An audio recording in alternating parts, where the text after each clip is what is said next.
আজকে তোমাদের সাথে শেয়ার করব ড্রাই চিকেনের একটা রেসিপি, যেটা কিন্তু আমার বর বানাচ্ছে আর খেতে কিন্তু দুর্দান্ত হয়েছিল।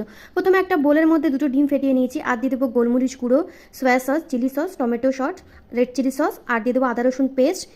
আর ভালোভাবে কিন্তু এটা একটা ব্যাটার বানিয়ে নেবো। তারপরে বোনলেস চিকেনের পিসগুলোকে এটার মধ্যে দিয়ে ম্যারিনেট করে রাখবো প্রায় 1 ঘন্টা মতো। তারপরে এখানে কিছু ভেজিস কেটে নিচ্ছি, যেমন হচ্ছে পেঁয়াজ কুচি, ক্যাপসিকাম কুচি, লঙ্কা, আর নিয়েছি অল্প একটু স্প্রিং অনিয়ন। তারপরে এখানে যে চিকেনের ব্যাটারটাকে রেডি করেছিলাম সেটাকে ভালোভাবে কর্নফ্লাওয়ার দিয়ে কোটিং করে পকোড়ার আকারে ভেজে তুলে নিয়েছি। তারপরে একই কড়াইয়ের মধ্যে দিয়ে দেবো পেঁয়াজ কুচি, ক্যাপসিকাম কুচি, অল্প একটু ভেজে নেওয়ার পর এটার মধ্যে আদা রসুনের পেস্ট অ্যাড করবো, আর দেবো কাঁচা লঙ্কা কুচি। তারপরে এটার মধ্যে কিছুক্ষণ ভাজা ভাজা হয়ে যাওয়ার পর এটার মধ্যে প্রথমে দিয়ে দেবো চিলি সস, তারপর দেবো সয়া সস, তারপরে tomato sauce, red chilli sauce.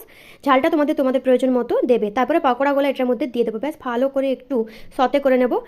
আর উপর থেকে দিয়ে দেবো একটু স্প্রিং অনিয়ন। ব্যাস তৈরি হয়ে গেল ফাঁকিবাজি চিকেন। খেতে কিন্তু দারুণ হয়েছিল। আর তোমরা অবশ্যই বাড়িতে বানিয়ে ট্রাই করে আমাকে জানিও। এটা এমনিও খাওয়া যেতে পারে বা পরোটা